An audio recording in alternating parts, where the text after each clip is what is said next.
ഈ ആയത്തുമായി ബന്ധപ്പെട്ട് നമ്മൾ ഷഹ്റു റമളാൻ അല്ലദീ ഉൻസില ഫീഹിൽ ഖുർആൻ ഇറങ്ങിയ മാസമാണ് എന്ന് പറഞ്ഞിട്ട് അള്ളാഹു പറഞ്ഞൊരു വാക്ക് ഫമൻ ഷഹിദ മിൻകും അശ്ശഹറ ഫല്യസ്മുഹു, ആ മാസത്തിൽ സാക്ഷിയാകുന്നവർ നോമ്പ് പിടിക്കട്ടെ എന്നാണ്.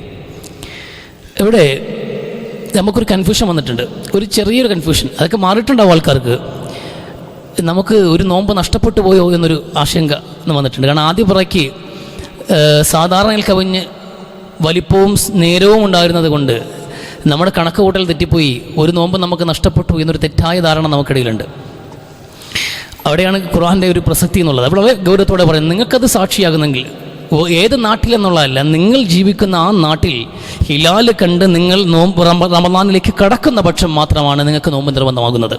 ഏതെങ്കിലും ഒരു നാട്ടിൽ പിറ കണ്ടു, അല്ലെങ്കിൽ എന്ത് ചെയ്യുക, അവിടെ മണിക്കൂറുകൾക്കപ്പുറത്ത് പിഴ കണ്ടു, അതുകൊണ്ട് നമ്മൾ നോമ്പെടുക്കണം എന്നുള്ളത് കൽപ്പിക്കപ്പെട്ടിട്ടില്ല. സുമൂൽ റുയതിഹി വഫ്തിറൂലി റുയതിഹി എന്ന്. ഹിലാല് കണ്ട് നിങ്ങൾ നോമ്പെടുക്കുകയും ഹിലാല് കണ്ട ശേഷം നോമ്പ് നിർത്തുകയും ചെയ്യണമെന്നാണ് റസൂലുള്ളാഹി സ്വല്ലല്ലാഹു അലൈഹി വസല്ലം നിങ്ങൾ പഠിപ്പിച്ചിട്ടുള്ളത്. പിന്നെ ഇതിൽ ഒരു ശാസ്ത്രീയ വശമാണ്, ഞാൻ അതിലേക്ക് ഇങ്ങ് പോകുന്നില്ല. ഈ സ്വാഭാവികമായിട്ട് ഒറ്റപ്പെട്ട ചില സംഭവങ്ങൾ ഒന്നാം പറയ്ക്ക് തന്നെ വലിപ്പം കൂടാനുള്ള സാധ്യതകളൊക്കെ അപൂർവമായി കണ്ടുവരുന്നുണ്ട്. കാരണം ഈ ന്യൂ മൂൺ കഴിഞ്ഞിട്ട് ചന്ദ്രൻ്റെ ഈ ഭൂമിയുടെ മറപ്പിട്ടിൽ നിന്ന് ചന്ദ്രൻ പുറത്തേക്ക് വരുന്ന സമയം, അത് പടിഞ്ഞാറ് ഉദിച്ചു വരുന്ന സമയം, നമ്മുടെ അസ്തമയവും കഴിഞ്ഞ് ഒരുപാട് സമയത്തിന് ഇപ്പുറത്താണെങ്കിൽ പിന്നെ ഏത് നാട്ടിലാണോ അസ്തമയം സംഭവിക്കുക അവിടെ ആയിരിക്കും ഒരു പക്ഷേ ദൃശ്യമാകാൻ സാധ്യതയുള്ളത്. ഇപ്പോൾ നമ്മുടെ നാടൊക്കെ കടന്നു പോകും, മണിക്കൂറുകൾക്കപ്പുറത്തേക്ക് പോകും.